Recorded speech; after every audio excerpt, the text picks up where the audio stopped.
امام فخرالدین رازی رحمۃ اللہ تعالی علیہ تفسیر کبیر میں فرماتے ہیں، بڑی کمال کی بات ہے، یہ شب برات کی ایکسکلوسیوٹی آپ ذرا سنیے گا۔ فرماتے ہیں شب برات کی 5 خصوصیات ہیں۔ نمبر 1، اس رات میں ہر حکمت والا کام بانٹ دیا جاتا ہے۔ مثلا آئندہ سال کسے کتنی روزی دی جائے گی، کون آئندہ سال حج کرے گا، کون دنیا سے چلا جائے گا، کون زندہ رہے گا، سب کچھ بتا کر فرشتوں کو ڈیوٹیاں لگا دی جاتی ہیں۔ تو کتنی سینسٹیو رات ہو گئی کہ فیصلوں کی رات ہے۔ اس رات ہمیں اللہ کی بارگاہ میں گر گڑانا ہے، رزق میں برکت مانگنی ہے، لمبی نیکیوں والی زندگی مانگنی ہے، حج اور عمرے اور مدینے کی سعادت مانگنی ہے۔ تو یہ رات اس طرح کے فیصلوں کی رات ہے۔ پھر دوسری بات فرمائی، اس رات میں عبادت کی خصوصی فضائل ہیں۔ مثلا اللہ پاک کے آخری نبی رسول پاک علیہ السلام نے فرمایا، جو بندہ شب برات میں 100 رکعت نفل پڑھے، اللہ پاک اس کے پاس 100 فرشتے بھیجتا ہے۔ ان میں سے 30 فرشتے اسے جنت کی بشارت دیتے ہیں، 30 فرشتے اسے جہنم سے آزادی کی خوشخبری دیتے ہیں، اور 30 فرشتے اسے دنیاوی آفتوں سے بچاتے ہیں، اور 10 فرشتے اس کی شیطان سے حفاظت کرتے ہیں۔ ہے تھوڑا مشکل، لیکن اگر 100 رکعتیں پڑھ لی جائیں، سبحان اللہ، اور اتنا بڑا انعام مل رہا ہے، تو کیوں نہیں یہ رات اللہ کی بارگاہ میں عبادت میں گزاریں۔ تیسری خصوصیت امام راضی فرماتے ہیں، اس رات کی تیسری خصوصیت یہ ہے کہ نزول الرحمہ، یعنی اللہ پاک کی رحمت چھما چھم برستی ہے۔ امام فخرالدین رازی جو بہت بڑے مفسر قرآن ہیں، تفسیر کبیر بڑی کتابوں میں سے کتاب آتی، چوتھی خصوصیت بیان کرتے ہیں، اس رات امت مسلمہ کی بخشش کر کے انہیں جہنم سے آزادی عطا کی جاتی ہے۔ اور 5ویں خصوصیت یہ ہے کہ شب برات نبی پاک علیہ السلام کا منصب شفاعت مکمل ہوا۔ روایت کے مطابق نبی پاک نے شعبان کی 13ویں رات اللہ کریم کی بارگاہ میں سوال کیا، تو آپ کی 1/3 امت، 1/3 امت آپ کے سپرد کر دی گئی۔ نبی پاک نے 14ویں رات شعبان کی دعا کی تو 2/3 یعنی 2/3 67% امت آپ کے حوالے کر دی گئی، گویا شفاعت کا مجدہ سنایا گیا۔ اللہ اکبر۔ نبی پاک نے 15ویں رات دعا کی تو اللہ نے ساری امت آپ کے سپرد کر دی۔ منصب شفاعت کمپلیٹ ہوا ہے شب برات۔ شاعر لکھتے ہیں نا، آئی شب برات یہ ہے برکتوں کی رات، آئی شب برات یہ ہے برکتوں کی رات، لطف و کرم کی رات ہے یہ رحمتوں کی رات۔ الحمد لله رب العالمين والصلاة والسلام على سيد المرسلين اما بعد فاعوذ بالله من الشيطان الرجيم بسم الله الرحمن الرحيم۔ پڑھیے، الصلاة والسلام عليك يا رسول الله وعلى آلك واصحابك يا حبيب الله، الصلاة والسلام عليك يا نبي الله وعلى آلك واصحابك يا نور الله۔ میٹھے میٹھے اسلامی بھائیوں اور مدنی چینل کے ناظرین، پیارے آقا مدینے والے مصطفیٰ صلی اللہ تعالی علیہ وسلم کا فرمان عظمت نشان ہے۔ کیا خوبصورت انعام ہے، کیا پیارا اعلان ہے کہ نبی پاک فرماتے ہیں، جس کا مضمون ہے کہ بے شک بروز قیامت تم میں سے میرے سب سے زیادہ نزدیک وہ ہوگا، most closest on the day of judgement. نبی پاک علیہ السلام سے وہ کون ہوگا؟ سرور کائنات علیہ السلام فرماتے ہیں، جو مجھ پر سب سے زیادہ درود پاک پڑھنے والا ہوگا۔ یعنی درود پاک آپ جتنا پڑھتے ہیں، نبی پاک سے قیامت کے دن گویا اتنا قریب ہو جاتے ہیں۔ تو قیامت کا دن تو مشکلوں کا، پریشانیوں کا، ڈیفیکلٹی کا ڈے ہوگا، لیکن جو اس دن کونین کے والی، شافع روز محشر، intercessor of the day of judgement کے قریب ہو جائے گا، کلوز ہو جائے گا، اس کے لیے تو کام آسان ہو جائیں گے نا۔ تو میں بھی نیت کروں اور آپ بھی نیت کریں کہ انشاءاللہ چلتے پھرتے اٹھتے بیٹھتے کثرت کے ساتھ درود پاک پڑھیں گے۔ اللہ پاک مجھے بھی اور آپ کو بھی کثرت سے درود پاک پڑھنے کی توفیق عطا فرمائے۔ آئیے مل کر محبت کے ساتھ درود پاک پڑھ لیں۔ صلو علی الحبیب صلی اللہ تعالی علی محمد صلی اللہ علیہ وسلم۔ so much blessed month، بہت ہی زیادہ مبارک مہینہ ہمارے درمیان ہے۔ Allah's noble رسول صلی اللہ علیہ وسلم stated as regards to the holy month of Shaban، Shaban is my month and Ramadan is the month of Allah Azza wa Jal۔ نبی پاک فرماتے ہیں کہ شعبان میرا مہینہ ہے اور رمضان اللہ کا مہینہ ہے۔ اس سے زیادہ ایک عاشق رسول کے لیے اس مہینے کی اور کیا سگنیفیکنس ہوگی، اور کیا اس کی خوبصورتی بیان کی جائے کہ رب العالمین کے حبیب صلی اللہ علیہ وسلم خود فرما رہے ہیں کہ شعبان میرا مہینہ ہے۔ عاشق رسول کے لیے تو یہی کافی ہے اس مہینے سے محبت کرنے کے لیے کہ جس نبی سے محبت ہے، جو پیارے آقا ہمارے بیلوڈ ہیں، ان کا پیارا مہینہ، ان کا مہینہ جو ہے وہ شعبان کا مہینہ ہے۔ سیدی غوث اعظم رضی اللہ تعالیٰ عنہ شعبان کے ان 5 حروف کے بارے میں کیا خوب فرماتے کہ شین سے مراد شرف یعنی بزرگی کے ہیں، عین فار علوف، عین کے معنی بلندی کے ہیں، اینڈ با فار بر یعنی کائنڈنس اینڈ بینیولنس، یعنی با سے مراد بھلائی ہے، بر ہے، نیکی ہے، الف فار الفت افیکشن, الف سے مراد محبت ہے, اینڈ نور فار نون, فار نور لائٹ, یعنی نون سے مراد نور ہے. غوث پاک فرماتے ہیں so these are the virtues with which Allah Azza wa Jal bestows his servants in this blessed month. یہ وہ 5 برکتیں ہیں جو اللہ تعالیٰ شعبان کے مہینے میں اپنے بندوں پر عطا فرماتا ہے. یعنی یہ وہ مہینہ ہے جو شرف ملنے کا, علوف یعنی بلندی ملنے کا, بر یعنی بھلائی ملنے کا, الف یعنی الفت ملنے کا, اور نون یعنی نور ملنے کا دن ہے. اب یہ خوش نصیب ہوتے ہیں جو اس مہینے میں اللہ کو راضی کرنے والے کام کرتے ہیں. رب کریم کی رحمتوں سے یہ 5 چیزیں حاصل کر لیتے ہیں. انفارچونیٹلی کچھ لوگ ایسے ہوتے ہیں کہ شعبان آ بھی جائے تو ان کی لائف پہ کوئی چینج ہی نہیں آتا, وہ اپنی لائف پہ کوئی ایکسپیرینس نیکی کی طرف اپنا بڑھاتے ہی نہیں ہے. غور کیجئے میٹھے اسلامی بھائیوں کہ آج ہماری زندگی میں کیا چینج آیا. سرکار علیہ السلام کے جو ڈیوٹیز تھے, جو صحابہ کرام تھے, وہ کیا کرتے تھے کہ جب رجب کا مہینہ آتا وہ عبادتوں کی طرف رجوع لاتے اور ساتھ ساتھ کیا کرتے, اپنے معاملات کو سمیٹنا شروع کرتے. شعبان کا مہینہ آتا تو کاروباری لوگ اپنا لینا دینا کر لیتے, حکمران کیا کرتے, اپنا جناب سارا معاملہ جو ہے وہ عدالت کو سیٹل ڈاؤن کر لیتے, اور اس کے بعد رمضان آتے ہی وضو کر کے اعتکاف میں بیٹھ جاتے. Actually the month of Shaban is the preparation of Ramadan. لیکن بہت سارے لوگوں کو تو کچھ اس کا احساس ہی نہیں ہے. سرکار دو عالم صلی اللہ علیہ وسلم نے فرمایا صدقہ برائی کے 70 دروازے بند کرتا ہے. آقا فرماتے ہیں جو اللہ کی رضا کی خاطر صدقہ کرے تو وہ صدقہ اس کے آگ کے درمیان آڑ بن جاتا ہے. ایک اور جگہ نبی پاک علیہ السلام نے فرمایا صدقہ دو, صدقے کے ذریعے اپنے مریضوں کا مداوا کرو, بے شک صدقہ حادثات اور بیماریوں کی روک تھام کرتا ہے اور یہ تمہارے اعمال اور نیکیوں میں اضافے کا باعث ہے. یہ میں سوال کرتا ہوں شخص سے جو کہتا ہے میں نے 1000 دیے 10,000 نہیں ہوئے. آپ نے 1000 دیے اور باہر جا کر آپ کا ایکسیڈنٹ ہونے والا تھا. صدقہ برائی کو روکتا ہے نا, بلا کو روکتا ہے. آپ کو 10,000 اچھے تھے, یہ آپ کی ٹانگ ٹوٹنے والی تھی وہ بچ گئی. آپ کو خطرناک بیماری لگنے والی تھی. حدیث پاک میں یہاں تک آتا ہے کہ صدقہ رب تعالیٰ کے غضب کو بچاتا ہے, بری موت کو دفع کرتا ہے. اور سنو میرے آقا فرماتے ہیں صبح سویرے صدقہ کرو کہ بلا صدقے سے آگے قدم نہیں بڑھاتی.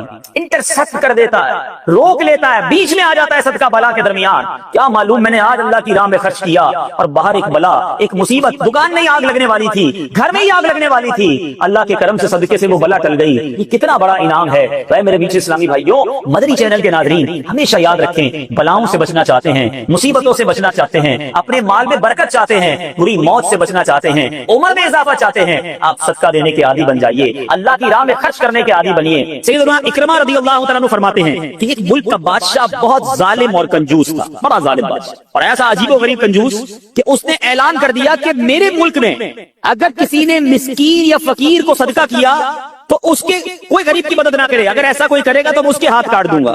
یعنی خود غریب کی مدد بھی نہیں کرنی اور پورے ملک میں بھی کوئی غریب کی مدد نہ کرے. بڑا عجیب و غریب اعلان تھا. اچھا جناب, اب ایک خاتون تھی, لوگ تو خوف سے ڈر گئے تھے, کوئی صدقہ نہیں دے رہا تھا, کوئی خیرات نہیں دے رہا تھا. ایک دن فقیر مجبور ہو کر ایک عورت کے پاس آیا اور کہا مجھے اللہ کی راہ میں کچھ دو, میں بہت بھوکا ہوں, کھانے کے لیے کچھ نہیں. وہ عورت نے بھی بادشاہ کا اعلان سنا ہوا تھا, وہ بھی ڈری ہوئی تھی. اس نے بھی صدقہ دینے سے اس نے سوچا کہ صدقہ دوں گی تو میرے بھی ہاتھ کٹ جائیں گے. لیکن فقیر نے کہا مجھے اللہ عز و جل کی رضا کی خاطر کچھ تو کھانے کو دے دو. وہ التجا کرتا رہا, آخر اس عورت کے دل میں رحم آ گیا. اس عورت نے اس فقیر کو صدقہ دے دیا, کھانے کو دے دیا. اب 2 روٹیاں دی اسے کھانے کو. فقیر روٹیاں لے کر دعائیں دیتا ہوا چلا گیا. بادشاہ کو پتا چل گیا کہ ملک میں ایک ایسی عورت ہے جس نے کسی فقیر کو صدقہ دیا. اس نے اپنے بندے بھیجے اور اس خدا ترس رحم دل عورت کے دونوں ہاتھ کاٹ دیے گئے. اس کے دونوں ہاتھ کٹ گئے. اب نیچے اسلامی بھائیوں, کچھ عرصے کے بعد بادشاہ نے اپنی والدہ سے کہا کہ مجھے اپنی مملکت کی سب سے حسین لڑکی سے شادی کرنی ہے. اس کی ماں نے جب معلومات کروائی تو پتا چلا پورے ملک میں ایک لڑکی سب سے زیادہ حسین ہے, مگر اس میں ایک خامی یہ ہے کہ اس کے دونوں ہاتھ نہیں ہیں. اس نے بادشاہ سے کہا, بادشاہ نے لڑکی کو دیکھا, اسے پسند آئی, اس سے شادی کر لی اور وہ عورت اب ملکہ بن گئی. جس نے 2 روٹیاں صدقہ کی, ہاتھ کٹ گئے, اب وہ بادشاہ کی زوجہ بن گئی. بڑی زندگی آرام سے گزرنے لگی, مگر ایک اور امتحان اس کی زندگی میں باقی تھا. پھر کیا ہوا کہ ایک مرتبہ, کیونکہ اور بھی اس کی بیویاں تھی بادشاہ کی, نئی نویلی دلہن کے ساتھ بادشاہ بہت وقت گزارتا, بڑی نوازشات کرتا. دوسری جو بیویاں تھی وہ حسد کرتی تھی. ایک مرتبہ بادشاہ طویل عرصے کے لیے ملک سے باہر گیا تو بادشاہ کی بیویوں کو اچھا موقع ملا. انہوں نے بادشاہ کو خط میں لکھا کہ تمہارے پیچھے تمہاری جو بیوی ہے, نئی دلہن جو ہے, وہ برے کام کرتی ہے, اس کا کردار اچھا نہیں. بادشاہ نے بغیر کسی تحقیق کے حکم دے دیا کہ میری بیوی کو اٹھایا جائے اور جنگل میں پھینک دیا جائے, محل سے نکال کر جنگل میں پھینک دو. اب وہ عورت جنگل میں پہنچ گئی, بیابان جنگل تھا, اس کا ایک بیٹا بھی ہو گیا تھا بادشاہ سے. اب اتنی دیر میں میرے پیچھے اسلامی بھائیوں, وہ عورت اس جنگل میں نہر میں پانی پینے کے لیے جھکی تو اس کے ہاتھ سے وہ بچہ بھی پانی میں گر گیا. زور زور سے رونے لگی, بچہ بھی پانی میں ہے, دونوں ہاتھ بھی نہیں ہیں. پکارے تو کسے پکارے. اچانک 2 خوبصورت نوجوان آئے, انہوں نے کہا کیوں رو رہی ہیں؟ کہا میرا بچہ پانی میں چلا گیا ہے۔ اس نے فوراً اس نوجوان نے آگے جا کر اس بچے کو پانی سے نکالا، کہا اور آپ کو کچھ چاہیے تو بتائیے، کوئی اور آپ کی خواہش ہو تو بتائیے، کچھ اور آپ دعا کرنا چاہیں۔ تو اس عورت نے کہا کہ میرے ہاتھ مجھے واپس مل جائیں۔ ان نوجوانوں نے دعا کی، اللہ تعالیٰ نے دونوں ہاتھ بھی اسے واپس کر دیے۔ اب ان نوجوانوں نے اس عورت کو کہا کہ آپ جانتی ہیں ہم کون ہیں، ہم دونوں کون ہیں؟ عورت نے کہا میں تو نہیں جانتی، البتہ یہ معلوم ہے آپ کی برکت سے میرا بچہ بھی مل گیا، میرے ہاتھ بھی واپس آ گئے۔ وہ دو نوجوان کہتے ہیں ہم تیری وہی 2 روٹیاں ہیں جو تو نے غریب سائل کو دی تھی۔ صدقہ اللہ کی راہ میں خرچ کرنا کب کہاں کام آتا ہے؟ اس عورت کو 2 روٹیوں کے بدلے 20 روٹیاں نہیں ملی، حضرت رابعہ بصریہ کو 20 روٹیاں ملی تھی۔ ہو سکتا ہے کوئی کیلکولیشن کرنے والا کہے یار میں 1000 روپے دوں گا 1 لاکھ روپے مل جائیں گے، نہیں ملے، مگر اس کو ہاتھ واپس مل گئے، بچہ واپس مل گیا۔ کیا معلوم مجھ پر اور آپ پر کوئی بلا آنے والی ہو، کوئی مصیبت آنے والی ہو، کوئی بیماری آنے والی ہو، اگر اللہ کی راہ میں صدقہ دیں، کسی غریب کی مدد کریں اور اس کے دل سے دعا نکلے اور اللہ کریم ہم سے وہ مصیبت کو ٹال دے تو اے میرے بیچ اسلامی بھائیوں، مدنی چینل کے ناظرین، بعض اوقات جب صدقہ و خیرات کی بات آتی ہے تو بعض لوگوں کے ذہنوں میں یہ بات آتی ہے میں تو خود غریب ہوں، میں تو خود پریشان ہوں، میں تو خود نوکری کرتا ہوں، میں تو خود کرائے کے گھر میں رہتا ہوں، ارے میں صدقہ اور خیرات کیسے دوں؟ یہ غلطی ہے میرے بیچ اسلامی بھائیوں۔ یاد رکھیے اللہ تبارک و تعالیٰ کی بارگاہ میں اخلاص دیکھا جاتا ہے، رب کی بارگاہ میں کوانٹٹی نہیں کوالٹی دیکھی جاتی ہے۔ کوئی لاکھوں صدقہ کرے اخلاص نہیں، اس کے صدقے کا کوئی فائدہ نہیں۔ کوئی 1 روپیہ صدقہ کرے اور اللہ کی رضا کے لیے اخلاص کے ساتھ کرے، کیا معلوم وہی روپیہ اس کی مغفرت کا ذریعہ بن جائے۔ تو نیت بارگاہ الہی میں دیکھی جاتی ہے، یہ گویا اللہ سے کاروبار ہے۔ اس کو خرچ کرتے وقت دل میں ملال نہ لانا، اللہ نے تھوڑے دیے ہیں تھوڑے خرچ کرتے رہو، جب وہ زیادہ عطا فرمائے زیادہ خرچ کرتے رہو، اللہ کی راہ میں خرچ کرتے رہا کرو، اور رب کریم تمہارا ملٹی پلائی کر کر بہت زیادہ بڑھا کر تمہیں عطا فرمائے گا۔ دنیا میں ہم کسی کو کوئی پیسے دیں کہ بھئی یہ میرے 50,000 روپے ذرا رکھ لو، اور تھوڑے دنوں بعد میں اس کو کہوں یار وہ جو میرے 50,000 تھے اس میں سے 5,000 دے دو، یہ صاحب مجھے 5,000 واپس دے دیں، انہوں نے مجھ پر کوئی مہربانی کی نہیں نا، پیسے میں نے دیے، میرے ہی پیسے تھے اور 50 میں سے میں نے 5 ہی مانگے ہیں، اچھا میں اس 5,000 پہ اس کو شاباش بھی دوں، تحفہ بھی دوں، خوش بھی ہو جاؤں، تو لوگ کہیں گے کمال ہے یار، اپنی پیسے تھوڑے سے لے کر پھر کس بات کی خوشی ہے، پھر کس بات کا انعام ہے؟ ٹھیک ہے نا، کوئی کمال نہیں ہے اس بندے کا جس کے پاس ہم پیسے رکھوا کے ہمارے ہی پیسے اس میں سے بھی تھوڑے لے لیں۔ میرے رب کی شان دیکھیں کہ مال کون دیتا ہے؟ اللہ دیتا ہے۔ اچھا اللہ اپنے مال میں سے فرماتے میری راہ میں خرچ کر لو، اچھا ہم خرچ کر بھی لے تو کمال کیا کیا، دیا اسی نے تھا۔ بلکہ مزے کی بات ہوتا ہے کہ صرف مال نہیں دیتا، مال تو بہت سو کو دیا ہے، پھر اللہ خرچ کرنے کی توفیق بھی اللہ ہی دیتا ہے۔ دنیا میں سے بہت سارے لوگ ہیں جن کو اللہ نے بہت دیا ہے، توفیق نہیں دی ہے، اربوں پتی ہیں، زکات نہیں نکلتی ہے۔ نفلی صدقات کی بات تو بعد میں آئے گی نا، جو فرض ہے جو ضروری ہے دینا وہ نہیں نکلتا کیونکہ توفیق نہیں ہے، دل نہیں چلتا۔ سبحان اللہ، مال بھی رب دے، توفیق بھی رب دے، اور بندہ کچھ خرچ کر لے تو انعام بھی ربی عطا فرماتا ہے، جنت کی نعمتیں بھی رب عطا فرماتا ہے۔ بلکہ ایک جگہ تو رب نے فرمایا قرآن میں ہی ہے، کوئی جو اللہ کو اچھا قرض دے، قرض حسنا۔ بڑی عجیب بات ہے کہ یار رب کو قرض کون دے سکتا ہے؟ جب مال ہی رب نے دیا ہے تو اللہ کا مال ہے، اللہ فرماتا ہے کوئی جو میری راہ میں خرچ کرے، اللہ فرماتا ہے کوئی جو اللہ کو قرض دے۔ اس کا مطلب کیا ہوا؟ علماء نے بڑی ڈیبیٹ کی اس پر، یہ لفظ قرض کیوں لایا گیا؟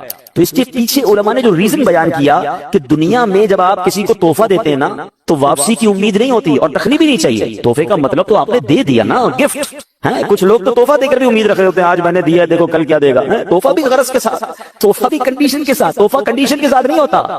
گفٹ دیا تو دیا، اچھے دل سے دیا کرو۔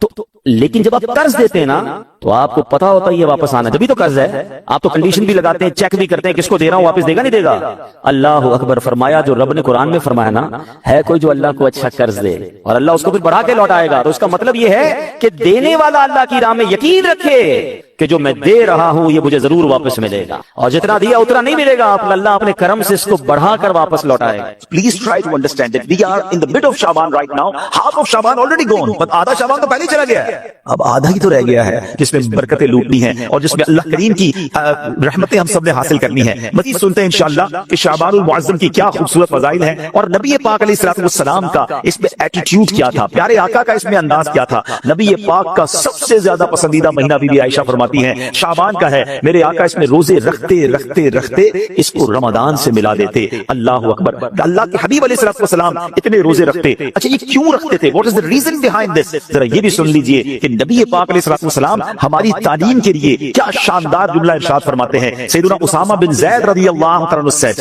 I asked یا رسول اللہ صلی اللہ تعالی علیہ وسلم, I see that you observe fast more extensively in the month of Shaban than any other month. حضور میں آپ کو دیکھتا ہوں کہ آپ باقی تمام مہینوں سے زیادہ شعبان میں روزوں کی کثرت فرماتے ہیں. یقیناً اس میں رمضان کے روزے تو الگ ہیں, باقی مہینوں کی بات ہو رہی ہے. The Holy Prophet صلی اللہ تعالی علیہ وسلم replied, it is a month between Rajab and Ramadan. یہ مہینہ ہے جو رجب اور رمضان کے درمیان ہے. People are neglectful to it. لوگ اس سے غفلت میں ہیں. In this month the deeds of people are ascended towards Allah Azza wa Jal. یہ وہ مہینہ ہے جس میں اللہ کی بارگاہ میں بندوں کے اعمال پیش کیے جاتے ہیں. And I love that my deeds to ascended in a state when I am observing fast. میں چاہتا ہوں جب میرے اعمال اللہ کی بارگاہ میں پیش کیے جائیں اس وقت میں روزے سے.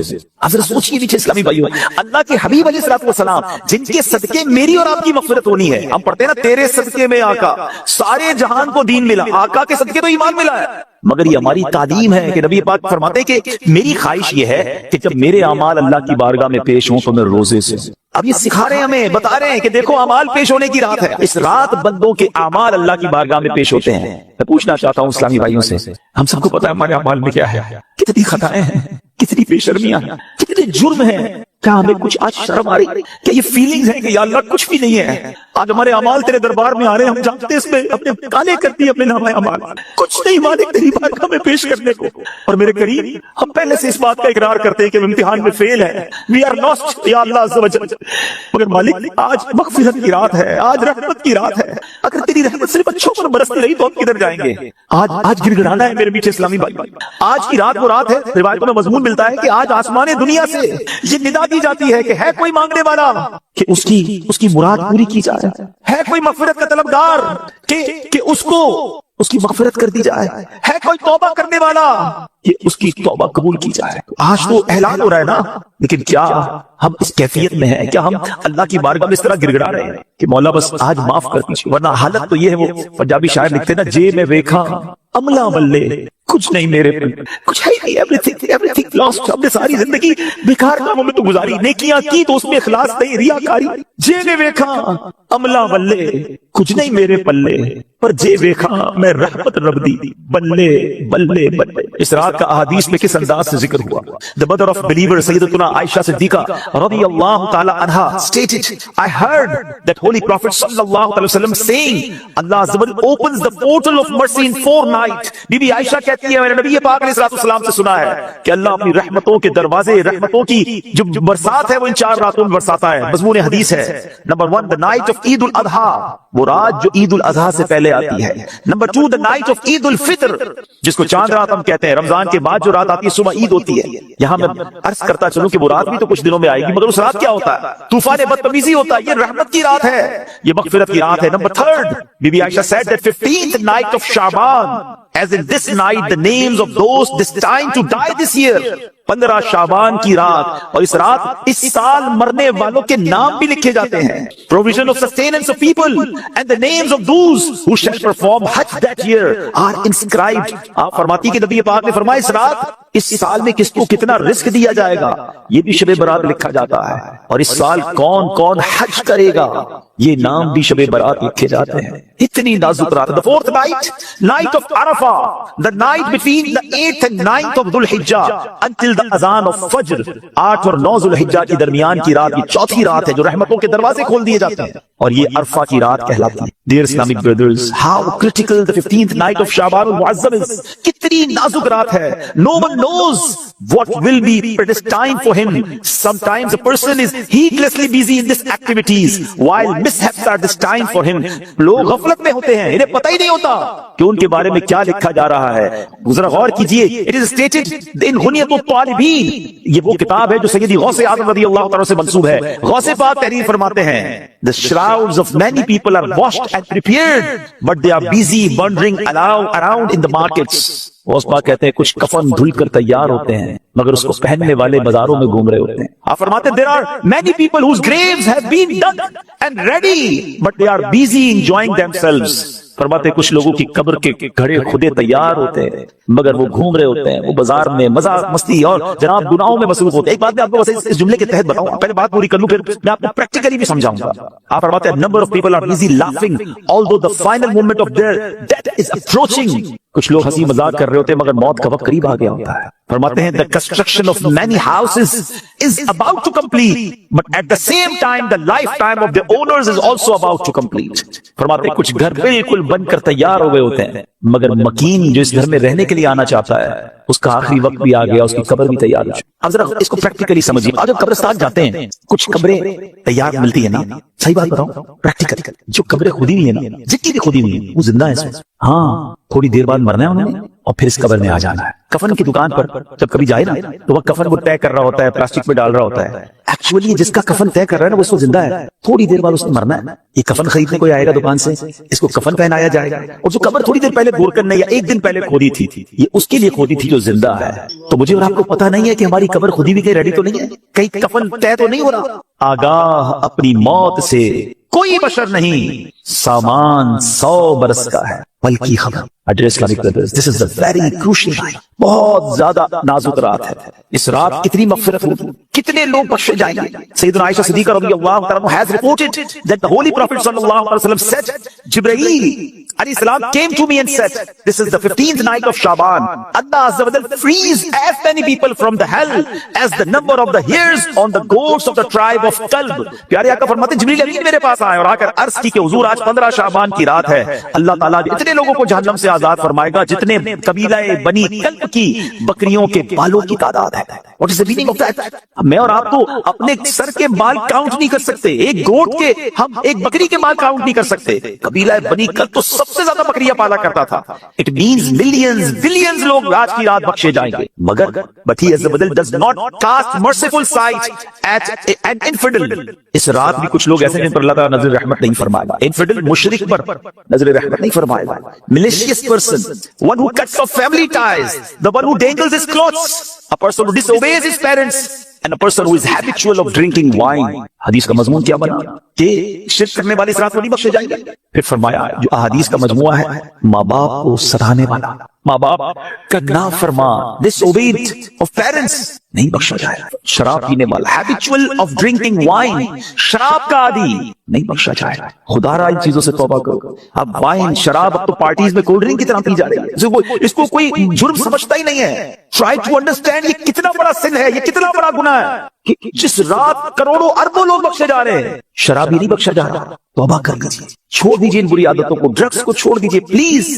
My dear viewers, my youngster brothers، western world میں بدقسمتی سے جب سنتے ہیں تو دل جلتا ہے کہ مسلمان کہلانے والے بڑی تعداد میں ڈرگس کا یوزیج کر رہے ہیں۔ کدھر جائیں گے ہم؟ ان ڈرگس کو، اس نشے کی عادت کو خدا نہ چھوڑ دیجیے۔ ہاں عمر بن عبدالعزیز رضی اللہ تعالیٰ جھنجھوڑ رہے ہیں کہ عبادت بھی کرنی ہے تو اخلاص کے ساتھ کرنی ہے، اور اگر عبادت بھی دکھلاوے والی ہے تو قبر میں ان کا بھی حال برا ہو جائے گا۔ حضرت عثمان غنی رضی اللہ تعالیٰ کا ایٹیٹیوڈ آپ کو بتاؤں کہ عثمان غنی رضی اللہ تعالیٰ قطعی جنتی ہیں، اللہ اکبر، عشرہ مبشرہ سے ان کا شمار ہوتا ہے۔ اور لیکن ان کا انداز کیا ہوتا تھا؟ عثمان غنی رضی اللہ عنہ جب قبرستان جاتے، قبر جاتے تو اس قدر روتے تھے کہ آپ کی داڑھی مبارک تر ہو جاتی۔ اس کی گئی جنت و دوزخ کا تذکرہ کرتے وقت آپ اتنا نہیں روتے، مگر قبر پر بہت روتے ہیں۔ اس کی وجہ کیا ہے؟ فرمایا میں نے نبی اکرم صلی اللہ علیہ وسلم کو فرماتے ہوئے سنا ہے، قبر آخرت کی سب سے پہلی منزل ہے، اگر صاحب قبر نے اس سے نجات پائی تو بعد کا معاملہ اس سے آسان ہے، اور اگر ادھر نجات نہ ملی تو آگے کا معاملہ اور زیادہ سخت۔ Actually this is the first examination، یہ پہلا امتحان ہے جو مرنے کے بعد دینا ہے۔ جو اس امتحان میں کامیاب ہے وہ آگے بڑھتا چلا جائے گا، اس کی سکسیس کا راستہ کھل جائے گا، مگر جو اس امتحان میں ہی فیل ہو گیا وہ آگے بھی برباد رہے گا۔ اے میرے بیچ اسلامی بھائی، کیا ہم اس ایگزامینیشن کی تیاری کر رہے ہیں؟ ہم میں سب نے کسی نہ کسی ایگزام کو دیا نا، اسکول، مدرسے، کہیں نہ کہیں ایگزام دیا تھا۔ اس ایگزام سے پہلے ہم پر کتنا برڈن تھا، کتنا پریشر تھا، مگر آئیے ذرا اس ایگزامینیشن اور قبر کے ایگزامینیشن کا تھوڑا کمپیریزن کرتے ہیں۔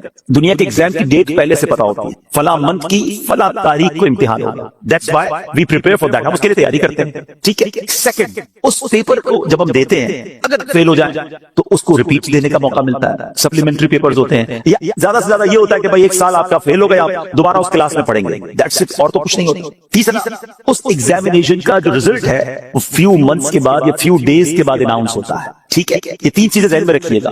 وی نو دا ڈیٹ آف ایگزامینیشن, ہمیں پہلے سے پتا ہے. ایگزامینیشن کا لاس کیا ہے اگر اس میں فیل ہو گئے, ایک سال پڑھائی دوبارہ کرنی پڑے گی, یا زیادہ سے زیادہ کیا پنشمنٹ ملے گی. اور تھرڈ, اس کو دوبارہ ریپیٹ کا موقع ملتا ہے. اور تیسرے نمبر پر یہ ہے کہ اس کے رزلٹ میں کچھ ٹائم لگتا ہے. قبر کا امتحان یہ کیسا امتحان ہے, کبھی سوچا آپ نے؟ دیر از نو سپلیمنٹری پیپر, دوسرا چانس نہیں ہے. ادھر ایک سال پیچھے رہ جائیں گے, ادھر قیامت تک قبر میں مار پڑتی رہے گی. قیامت تک اللہ ناراض ہو گیا تو جہنم کی کھڑکی کھلی رہے گی, سانپ اور بچھو آ جائیں گے. کون بیئر کر سکتا ہے اللہ کی پنشمنٹ کو؟ کون اس سزا کو برداشت کر سکتا ہے؟ ایسے نہیں روتے تھے. حضرت عثمان غنی بالکل کریکٹ فرمایا انہوں نے کہ یہی پہلی منزل ہے, اور we have to clear this exam. کسی صورت میں نے اور آپ نے اس امتحان کو پاس کرنا ہے. ادھر فیل ہو گئے تو مارے جائیں گے, اور پھر اس کے بعد اس کا رزلٹ دیر سے اناؤنس نہیں ہوتا. ادھر جواب دینا ہے, صحیح جواب دیا تو جنت کی رحمتیں ہیں, تا حد نگاہ قبر وسیع ہے. اور ادھر رانگ آنسر دیا, ادھر جناب جہنم کا عذاب شروع ہو جائے گا, جہنم کی کھڑکی کھل جائے گا. اور پھر جو سب سے زیادہ کروشل بات ہے, سب سے زیادہ ڈرنے والی بات ہے, we don't know the date of